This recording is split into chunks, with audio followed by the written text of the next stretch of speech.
Por Valorant ter sido inspirado no clássico da Valve Counter-Strike Global Offensive, o público esperava inovações. Por um lado, o jogo conseguiu se destacar, mas se o título da Riot conseguiu diversificar o cenário e realmente criar um jogo para novos players de FPS, isso ainda está aberto para debate. Com nota 80 no Metacritic, Valorant dividiu opiniões e agradou muita gente, tanto no cenário competitivo quanto para quem joga por diversão. A Screen Rant do Canadá deu 4 estrelas de 5 para o jogo. O principal ponto positivo foi justamente a capacidade da Riot Games de entrar em um território nunca explorado pela empresa e, mesmo assim, criar um shooter tático que conseguisse agregar ao mercado. Por outro lado, as críticas pontuaram os problemas que vieram na primeira semana de lançamento, principalmente alguns bugs e crashes frequentes dentro das partidas. Para o PC Gamer, o jogo mereceu nota 90 de 100.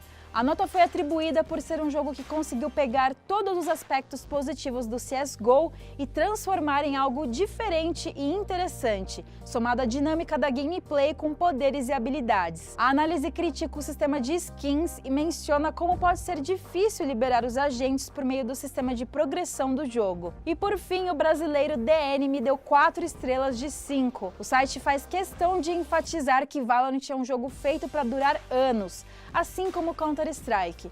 E por isso, avaliar um título como este nos seus primeiros dias de vida pode ser um desafio a mais. A análise também elogia a interface amigável e como o jogo conseguiu criar uma identidade própria sem se prender nas suas inspirações. O DNM ainda ressalta um problema recorrente nos jogos de PC, inclusive nos títulos da Riot, os jogadores. Apesar de ser uma comunidade gigante e engajada, alguns pontos de ressalva devem ser feitos. O principal dele é a toxicidade que os chats podem ter durante as partidas. Essa com certeza não é uma situação exclusiva do Valorant, mas por ser um lançamento que atraiu novos jogadores e fãs de outros games, os chats podem se tornar um horror muito rápido.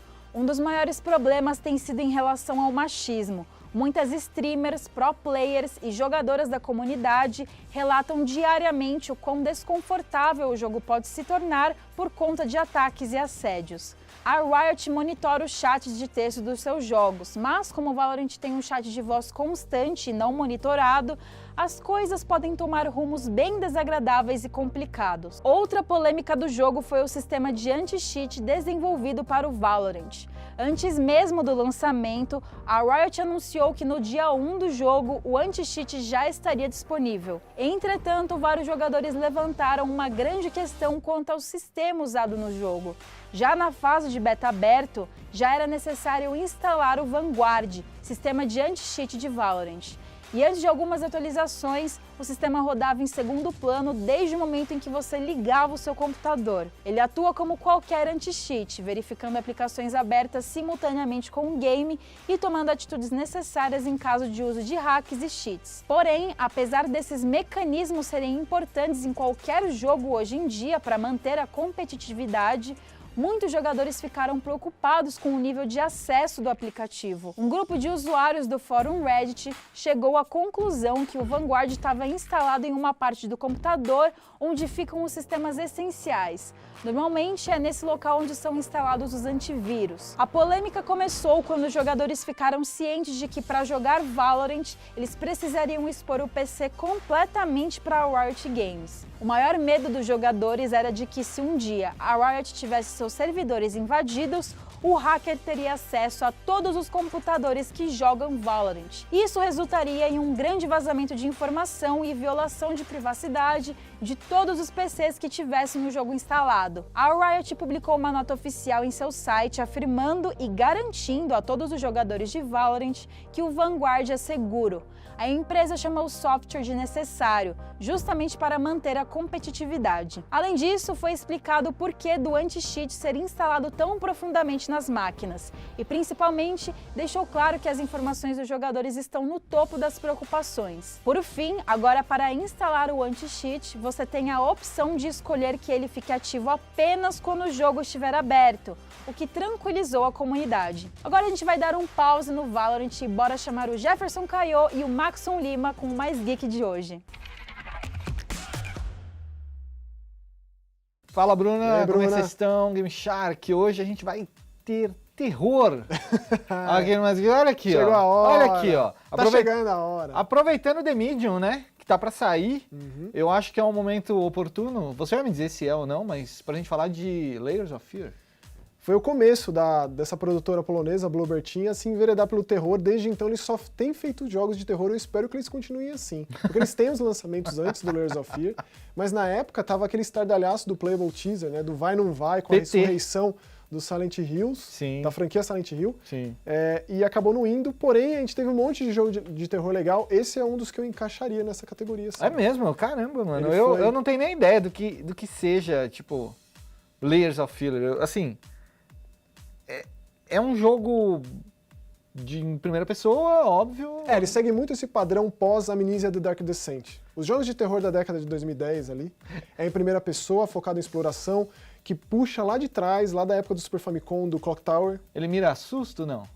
Com certeza. É? Ele tem uns jumpscare, mas ele é bem mais psicológico, porque ele, ao contrário de muitos dos jogos de terror em primeira pessoa, ele foi um dos pioneiros, assim, a criar a loucura através das modificações do próprio cenário onde o personagem está inserido. Ah, tá. Então mas é naquele nível de você estar olhando para um lugar e quando você volta mudou e... Tipo, essencialmente. É mesmo? Ele tenta, assim, de muitas formas, ele consegue, na maioria das vezes, fazer com que a gente sinta a loucura do personagem, sinta na pele de um personagem que está enlouquecendo. Foto realista ou não? Bastante. É numa mansão vitoriana, ele se passa em 1920, a gente joga com um pintor que está em declínio, ele já fez muito sucesso, já teve muita fama, assim como sua esposa, uma pianista também muito famosa, que era a musa inspiradora desse cara. Entendi. Ela começou a ter uma doença e ela começou a definhar, ele definhando junto com ela. E aí ele numa última tentativa de criar a sua obra-prima. E aí, basicamente, cada trecho do jogo é esse personagem desenvolvendo ali, fazendo um trecho dessa obra-prima. Ah, tá. E é legal porque conforme a gente vai jogando, a gente vai vendo justamente esse declínio, por exemplo, com recortes de jornal, com cartas do agente dele, que vendia as pinturas dele. Entendi. E é legal como o jogo consegue traduzir no gameplay a loucura, que é um negócio meio difícil de se pensar. E ele meio que começou em acesso antecipado. Então, essa é outra história, né? Eu vi muita gente jogando, tipo, fazendo streaming, né? Tipo, agora é assim, né? Sim. Entra um jogo de terror em acesso antecipado, todo mundo vai atrás pra mostrar. Exatamente. A galera quer ver o susto. O que tira um pouco a graça quando você for jogar, né? Você acaba assistindo, você só vai assistir. Eu não sou de assistir, não. O jogo de terror, pra mim, é um ritual ali que eu me tranco no meu quarto, no escuro, o melhor headset possível, tem que me deixar desconfortável. A minha condição é essa. Meu Deus. Por isso, quando eu digo esse negócio de, esse jogo é horroroso, não sei o que você... É bem por aí. E esse belo elogio, falar que é horroroso. Pra mim o lance de ser de acesso antecipado, pra uma desenvolvedora independente, eu acho que é sempre muito válido, porque eles coletam muitas informações, eles melhoram o produto final aí, com comentários de quem joga, fora que tem um preço menor do que o produto final, também tem essa. Porque você vai ajudar o cara a terminar Isso, o jogo, né? bastante participativo, você entra nos fóruns, tanto do site dos caras quanto no próprio Steam, comenta seus problemas, e os desenvolvedores sempre comentam. Foi o caso aqui, porém, depois de ter jogado esse jogo em acesso antecipado, eu meio que prometi algo pra mim que eu não cumpri depois, mas na época eu prometi, que é não experimentar especificamente jogo de terror assim, porque depois que você joga, você já perde sabe bastante. o que vai acontecer. E esse jogo tem uma ruptura bem grande. Assim, tá. Porque esse lance de acesso antecipado é complicado, porque você não está tendo acesso antecipado ao jogo final, você está tendo acesso antecipado para colaborar no desenvolvimento. E aí, você meio que não tem o direito de reclamar das coisas, né? Você tem que mostrar pra galera o que tá bom e o que não tá. E aí eles vão arrumando. E é meio isso, assim. Então,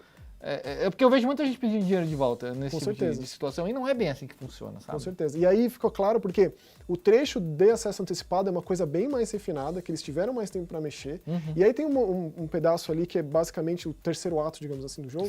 Que aí vira um jogo meio de gato e rato, de perseguição, bem genericão, assim. Que quebra tudo que foi construído antes disso. Entendi. O Visage fez um pouco disso, mas ele conseguiu separar melhor e aí dar a ideia de que é um lance meio de antológico. Cada segmento é diferente, mas isso, pelo menos pra mim, no Layers of Fear, destoou um pouco do todo. Mas no final das contas eu acho um jogo excelente, que quem é fã de terror deveria experimentar. E aí é isso, né? O The Medium, que é o jogo mais ambicioso da Bloober Team, que vem depois do Observer, do Blair Witch, inclusive do Layers of Fear 2, ver como começou esse terror e como que tá hoje. Faz aí uns 5 anos que esses caras estão dedicados, 5, 6 anos dedicados a isso, então eu imagino que vai ser uma baita evolução. Eu espero falar sobre The Medium aqui também. Não, vamos, claro, com certeza. E o Layers of Fear está disponível para quê? Xbox One, PS4, Switch também, aí tem Switch também, tem e PC. Nos videogames novos, né, também dá para você jogar via retrocompatibilidade. É a sua chance. Assista, leia, jogue. É uma experiência completa. Assista ou jogue, beleza? O Layers of Fear. Não, então, joga.